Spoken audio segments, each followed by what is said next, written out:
Buenas tardes, muchachos.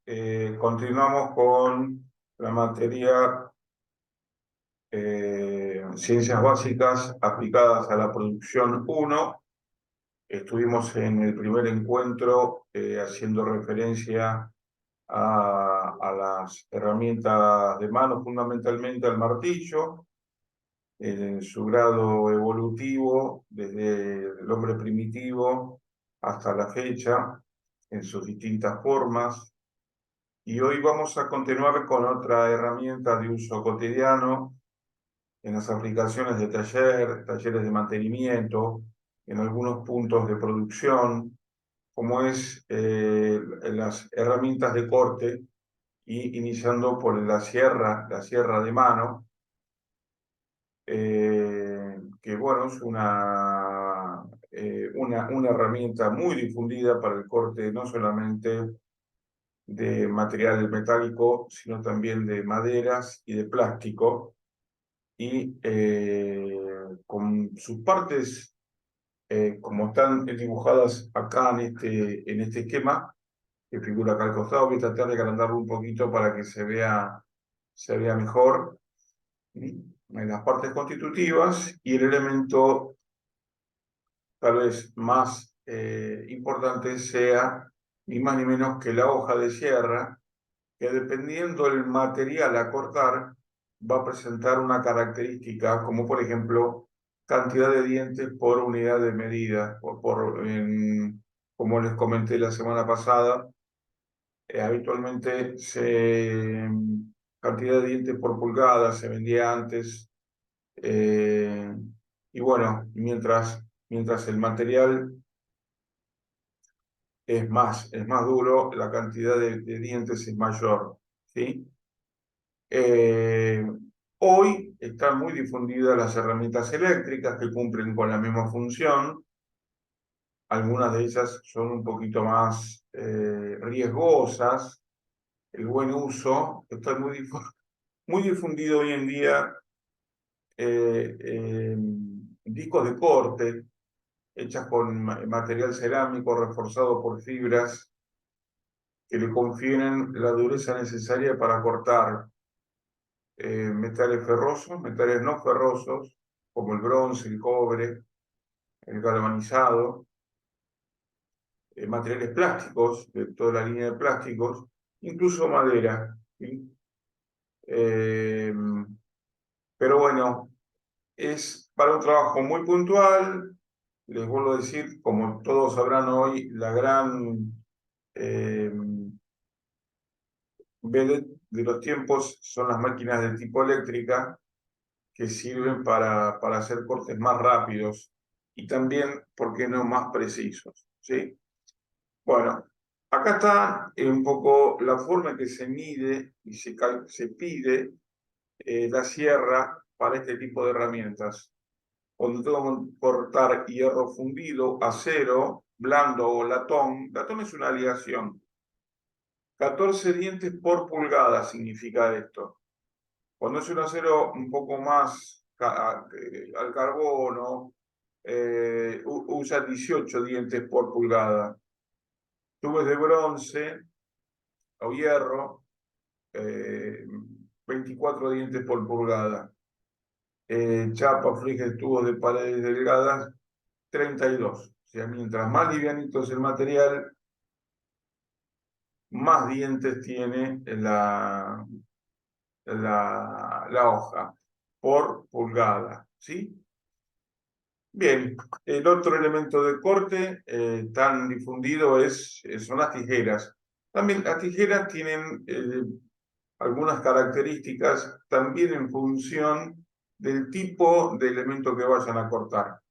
Ahí nos encontramos, obviamente que no vamos a pretender cortar acero con este tipo de herramientas, pero sí acero laminado, galvanizado, eh, materiales sintéticos, eh, materiales por lo general que tengan espesores del orden de las décimas de milímetro, y que también, como todas las herramientas de manuales, tiene un capítulo eléctrico o automático, ¿no?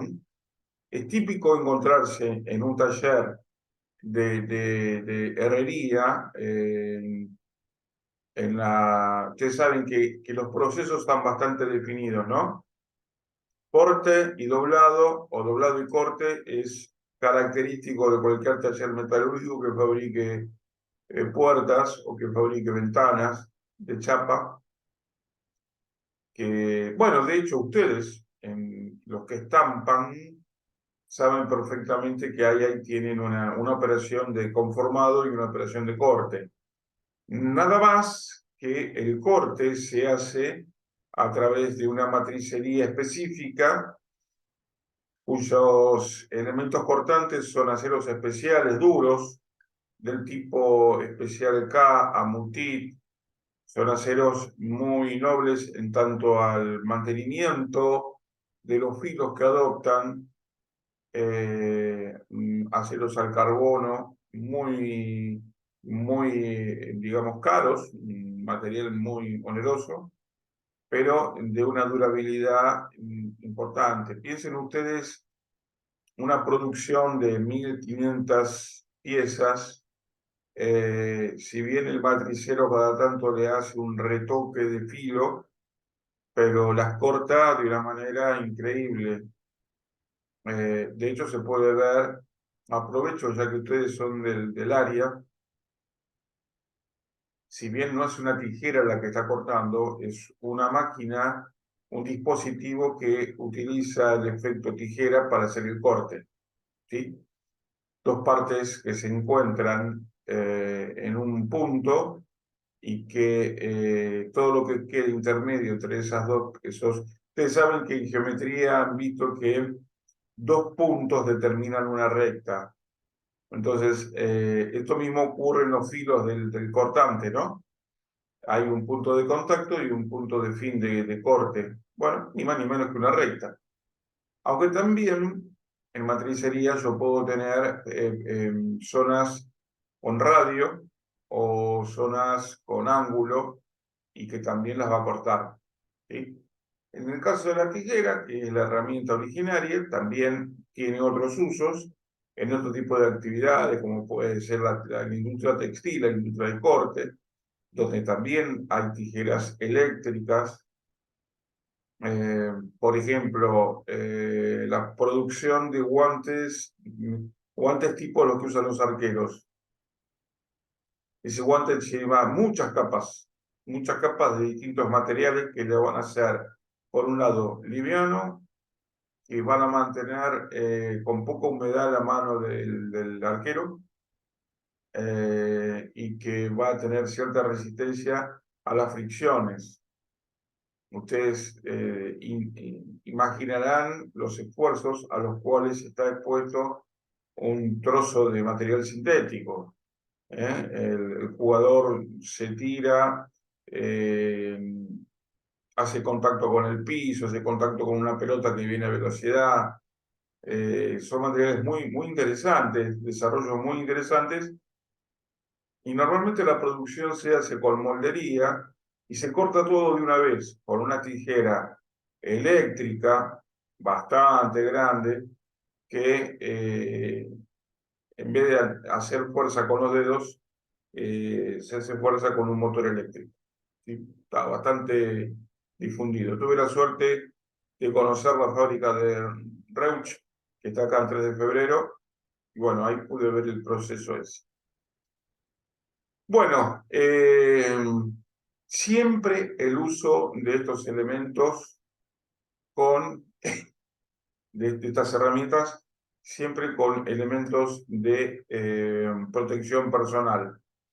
Cada vez que yo utilizo algo que puede llegar a cortarme, es necesario que por sobre la ropa de trabajo tenga alguna protección en cuero de carne, que me proteja de un deslizamiento involuntario. En la industria del plástico, por ejemplo, uno de los accidentes más recurrentes son los cortes en la mano producto del uso de cutters. Están permanentemente los muchachos rebarrando los canales de inyección, o están separando piezas del canal de inyección. Y bueno, el corte más habitual es en la yema de los dedos, y a veces en ocasiones cuando queda ese elemento abierto, posibilidad de cortes a la altura del abdomen, porque eso queda en una mesa de trabajo. Hay, en ese caso, cúters de seguridad, es decir, es un cúter que tiene de un extremo solidario un resorte y que para usarlo el operario debe extenderlo con el dedo pulgar y mantenerlo así liberado por una traba. Y al momento que retira el dedo, la hoja se retrae por efecto del resorte, ¿sí? Pero siempre, siempre, siempre, cada puesto de trabajo con su correspondiente elemento de seguridad. Otro elemento que ustedes seguramente han visto, que también son elementos que están un tanto en desuso, pero todavía se usan, las famosas limas, que es una herramienta para el desbaste de metales, de distintos tipos de metales. Esto es como un clásico. Existen limas paralelas, limas medias cañas, limas triangulares, limas redondas, de sección redonda para agrandar orificios. La más difundida tal vez sea la lima plana, paralela plana, que sirve para hacer desbastes planos. Bueno, quienes transitamos los talleres de ajuste en el colegio, primeros trabajos serán aprender a devastar, ¿no? A limpiar la herramienta periódicamente, al saber cómo ubicarla con ambas manos sobre el material a desbastar. Luego, para trabajos de precisión, cuando uno quiere hacer una pequeña matriz o quiere hacer un trabajo con un nivel de detalle más exhaustivo, están las famosas limas cola de ratón, que también son conocidas como limas de matricero. Son limas mucho más chiquitas, donde el gránulo del cortante es más chiquito y permite hacer desbaste del orden de las centésimas o décimas de milímetro, ¿sí? Las limas más grandes pueden de una sola pasada bajar 1 milímetro, 2 milímetros, dependiendo siempre del tipo de lima y el tipo de material a desbastar. Como todo, hay una lima adecuada para un material adecuado. Si yo utilizo una lima pensada o diseñada para desbastar acero y la uso con un material blando, lo que voy a terminar logrando es el empaste de la zona de desbaste y prácticamente la inutilidad de la herramienta, porque una vez que se empastó no va a poder desbastar más. Es una herramienta bastante sencilla, por lo general, aparte de su parte devastadora, tiene una cola, la cola de la lima, y también tiene lo que se conoce como el mango, que hoy los diseños nuevos son diseños ergonómicos, diseños en materiales plásticos, muy resistentes, que no nos va a dejar en una pasada no se va a salir la lima. Un accidente muy habitual era que si el mango era de madera y estaba muy maltratado, se podía llegar a salir en el momento que lo estaba utilizando y clavarme la espiga de la lima en el antebrazo. Bueno, eso hoy, con este tipo de encastres de los mangos de material sintético, eso no ocurre. Recuerden siempre, muchachos, que las limas, como todas las herramientas, deben ser utilizadas para lo que fueron pensadas, ¿sí? Nada de golpear con la lima, nada de usarlas como un elemento para golpear o para hacer una especie de punta de marcar. No, una lima solamente sirve para limar. Y también, como todo, estas herramientas de mano tienen su versión automática, que son máquinas herramientas que hacen desbaste, pero no a través de una lima, sino a través de una herramienta de desbaste en las llamadas presas, presadoras, y están también las, las presadoras industriales con pasadas de varios metros de longitud. Cuando yo tengo que hacer un desbaste de una pieza de 3 o 4 metros por 1 metro, 1,5 metros de ancho, no lo voy a hacer a lima, de ninguna manera. Entonces se colocan en los platos y una torre móvil, hay distintas versiones, hay de torre fija y de torre móvil, o de mesa fija o mesa móvil. Bueno, dependiendo el tipo de origen de la máquina, es una forma u otra. Es decir, en unas, el elemento de desbaste se mantiene fijo en una torre de aplicación de la herramienta, y la que se mueve es la pieza con la mesa. La mesa ajusta a ella misma, se ajusta sobre esa mesa móvil firmemente la pieza a desbastar, y lo que se termina moviendo es digamos, la pieza a desbastar. En otros casos, la mesa queda fija y lo que se mueve es la herramienta, ¿sí? En los viejos talleres de matricería es un clásico esa herramienta. Una herramienta, máquina herramienta de desbaste, y que eso te permite hacer desbastes más grandes. Y bueno, también hay limas para otro tipo de usos, para limas de madera. En este caso nosotros las llamamos escofinas. Ustedes van a ver que, a diferencia de una escofina y una lima, el diente de corte está más separado, con la posibilidad de dejar más espacio para la descarga de la viruta de lo que estoy desbastando. En el caso de un material blando como la madera, ese canal de descarga es bastante grande, ¿sí? Por favor, esto que voy a decir va a parecer una obviedad, pero por favor, nunca, jamás utilicen una escofina para desbastar metal. No está pensado para eso, ¿sí? Eh, También existen bueno, limas especiales dependiendo del material que van a utilizar, que van a desbastar. Hay algunas de ellas que no son diamantes, pero tienen una piedra dura, más dura que el metal.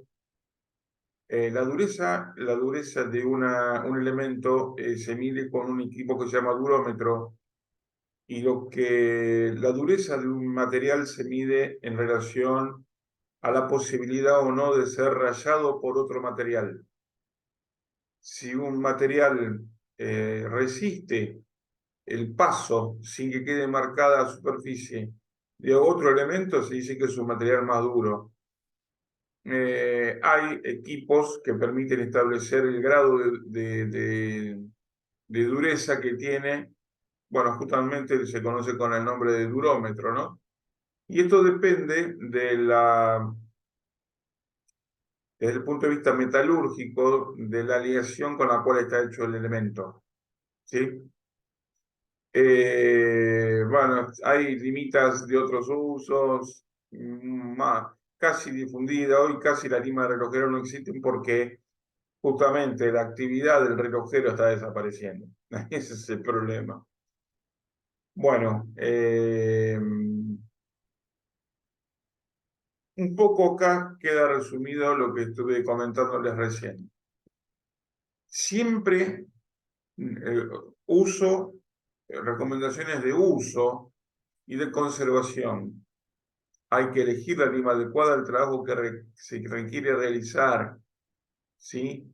Hoy hay una diversidad de herramientas y hay una accesibilidad. Antes era un poco más difícil conseguir tanta oferta en el mercado y para cosas tan específicas.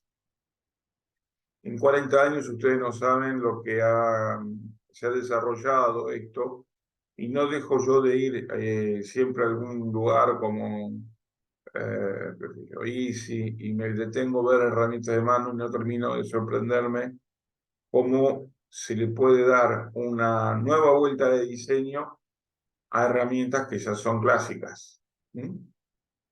Bien, tengan presente esto. Yo no sé si ustedes son usuarios de esto, tal vez en casa, conocen alguna soldadura, aunque veo que en general los muchachos hoy están más habituados a herramientas eléctricas que a este tipo de herramientas.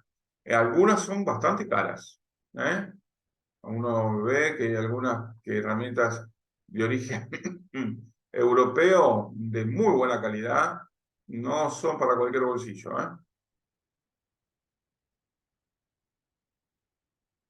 ¿eh? ¿Con qué continuamos? Vemos. A mí me gustaría, después que me hagan alguna devolución, cómo vienen, muchachos, cómo vienen con la materia. Algunos me están acercando material y están haciendo un buen trabajo. Así que bueno, está bueno eso, pero no son todos, no son todos los que están, entiendo yo, pudiendo cumplimentar esta parte. Bueno, vamos a ver que en el taller hay una diversidad de elementos de control, ¿sí? Una gran diversidad en función de los trabajos que haya que hacer. Eh, Está más allá de los elementos de lectura directa, elementos, digamos, clásicos. Vamos a empezar por el más sencillo, pero vamos a ir viendo la complejidad de todos los elementos de control. Cuando yo tengo que realizar un trabajo con cierto nivel de detalle y podríamos decir de manera artesanal o casi artesanal, no voy a disponer de una máquina herramienta, un centro de mecanizado, un torno, una limadora, sino que, bueno, hay trabajos que lo tengo que hacer, digamos, con estas herramientas que venimos hablando hasta acá. Siempre el trabajo lo hago en función de un plano, de una referencia, es decir, seguramente algún dibujante, yo me gusta hablar con ejemplos para poder poner en contexto esto que estamos viendo.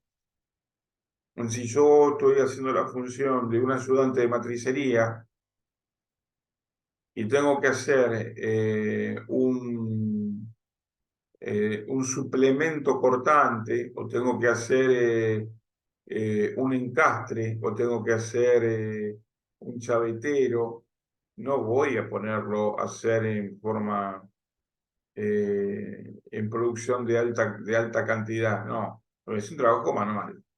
Con lo cual, lo primero de todo es disponer de un plano con las medidas exactas de lo que yo tengo que obtener. Luego, ver en la hoja de detalle del plano normalizado bajo norma IRAM, norma de dibujo técnico, un buen trabajo. Cuando a mí me dan un trabajo para hacer, me dicen, toma la carpeta técnica, ahí va a figurar el plano de la pieza que tengo que hacer, el material con el cual voy a fabricar la pieza y características en tanto a tolerancias en las medidas. Espero que hasta acá me sigan. Yo voy a ir lo más despacito posible para que quede bien claro. Es decir, me dan el plano, me dirijo a mi banco de trabajo, veo si es una pieza con alguna complejidad. Lo primero que tengo que hacer es ver el material que piden. Normalmente, si se trata de metal, tenemos las normas SAE que establecen la característica de los aceros a trabajar. Así tenemos acero 1010, 1020, 1040. ¿Qué significan estos numeritos? Significan el material y la concentración de carbono. Ustedes saben que cuando yo tengo hierro, mineral de hierro, y en la colada donde estoy preparando el acero, le introduzco carbono, lo que voy obteniendo al final es una calidad de acero distinta. Entonces, de acuerdo a la exigencia mecánica que esa pieza va a tener, va a ser necesario trabajar con un determinado tipo de acero. Y a partir de eso, yo tengo que poder establecer cuáles son las herramientas necesarias que necesito, valga la redundancia, perdón, para poder desbastar suficientemente y satisfactoriamente el material. Bueno, tengo el plano, tengo el material que corresponde, tengo que ver la operación, es una secuencia de operaciones. Supongamos, voy a salir un poquito acá, voy a pasar al pizarrón. Vamos a ver si podemos acceder al pizarrón. Bueno, vamos a hacer una pieza cualquiera. Hacer una pieza, vamos a ver si podemos. Una pieza que presenta una pieza de metal que presenta desplazado de su centro una perforación, ¿sí? de este tipo, y además presenta una muesca para un encastre en una arista. Esto háganse la idea de que es un cubo que nosotros estamos viendo de arriba, ¿sí?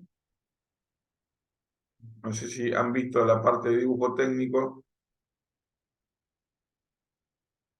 Yo creo que a ustedes les mandé una copia de un manual. Y esta es una pieza sencilla, ¿sí? Yo lo voy a dibujar acá con el lápiz manual. Supónganse que esto es... vamos a hacerlo así. Vamos a hacerlo así. Supónganse que yo tengo... este se me va a borrar. Para. No te vayas, no te vayas, ya veo.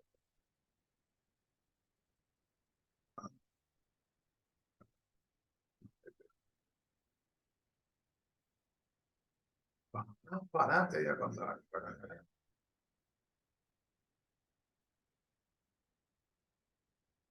No, este se borra. Bueno, a ver.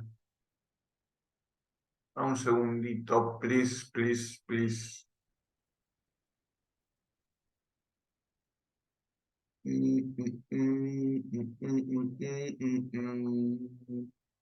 Esto es en vivo, señores. Vivo. Estos son los problemas que se presentan en una clase en vivo que está grabada. ¿Se me escuchan? A ver. ¿Me escuchan? Sí. ¿Me escuchan? Sí. Bueno, a ver. Herramientas. Herramientas.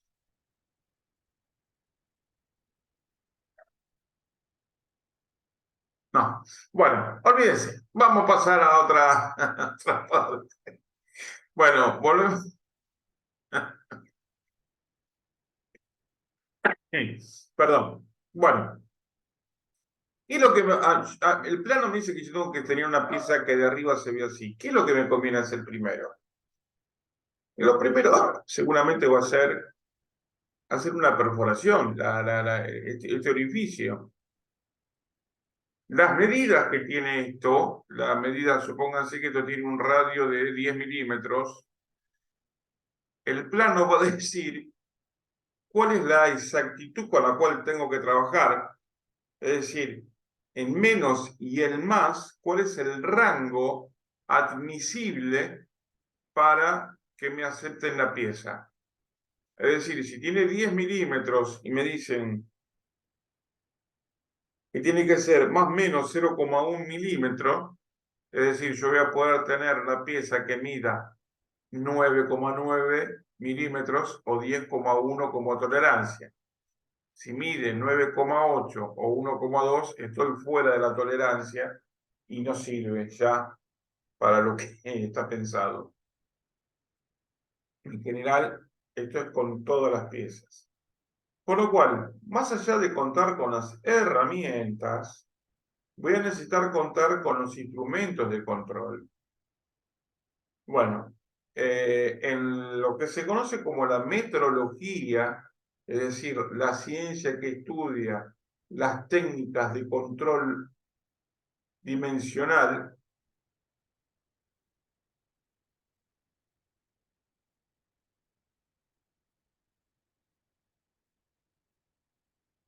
perdón,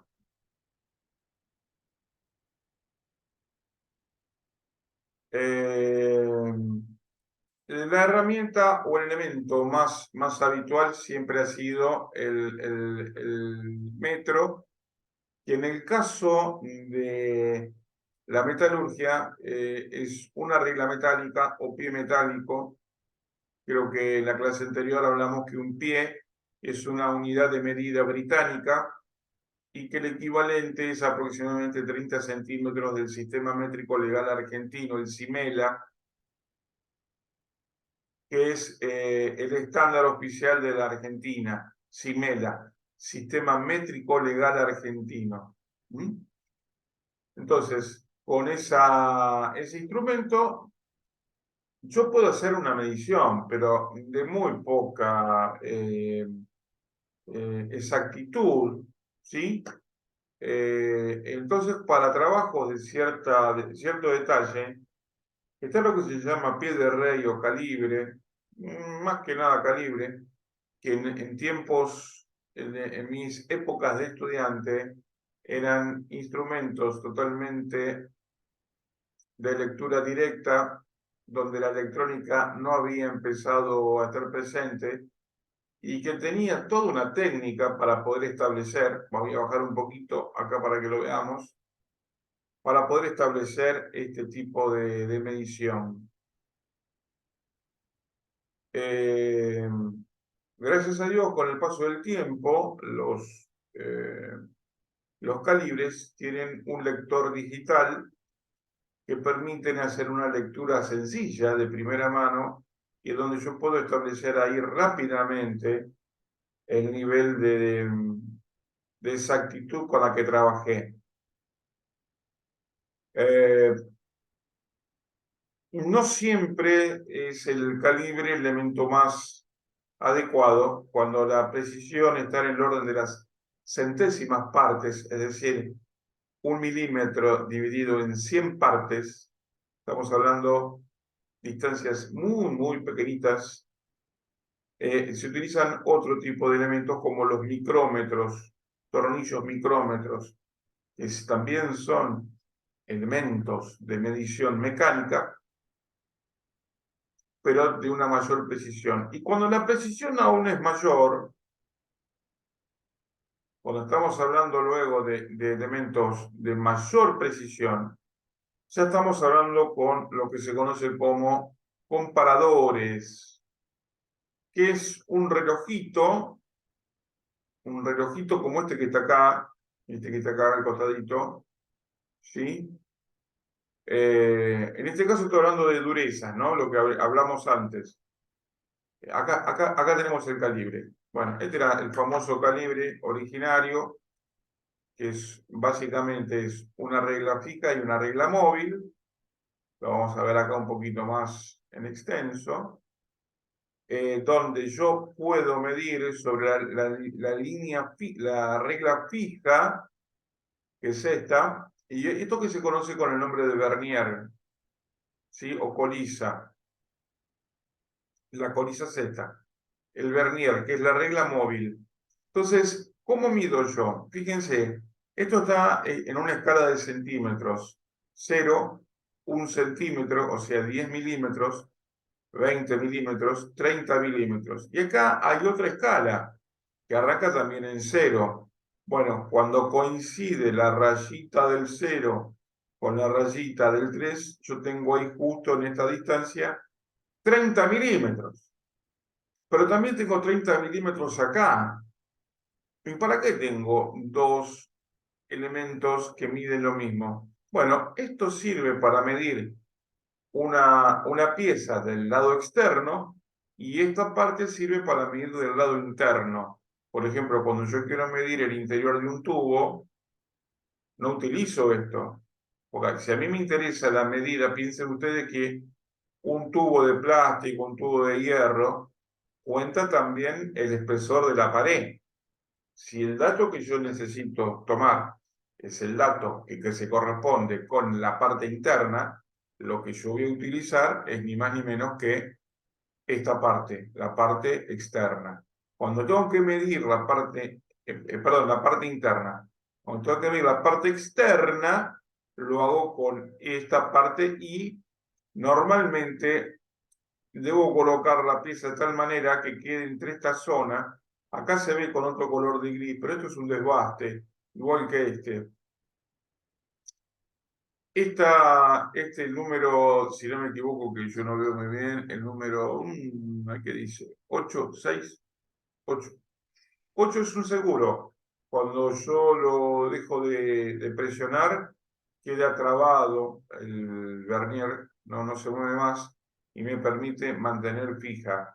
Algunos tienen acá un de la marca Mitutoyo, en vez de traer, este es el típico calibre marca Mauser, que era el que estaba más difundido en esa época.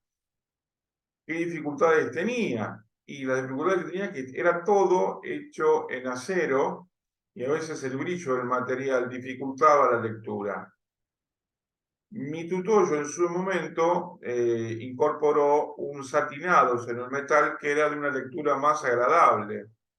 Ambos casos quedaron totalmente obsoletos cuando el vernier trae un dispositivo digital que me permite de una simple mirada ver con la exactitud del caso la medida real de lo que estoy midiendo. Esta colisa que está acá, esto, va a salir tantos milímetros yo me muevo acá, son los milímetros que muevo acá. ¿Y para qué servía esto? Servía para, tomando como referencia el borde de la regla, medir profundidades. ¿Sí? Yo tengo que medir un buje que tiene, o un tapón, y me interesa a mí la altura interna del tapón. Bueno, haciendo tope en el labio del buje, colocándolo acá, extiendo la regla móvil hasta que hace tope en la base. Y ahí tomo la medida de la profundidad. ¿Sí? Bueno, todo eso, muchachos, ya pasó a una mejor etapa. Podemos llamarse mecánica del recuerdo, más o menos, porque es de gente grande como yo. Bueno, a ver, ¿qué pasó acá? ¿Qué pasó? Qué lindo sería tener una clase presencial, ¿eh? Así podemos hablar un rato de esto, porque estoy así medio como perdido en el espacio.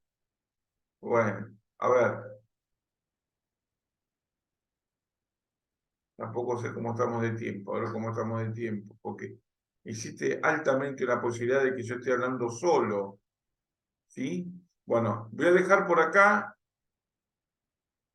eh, para no seguir hablando solo. A ver.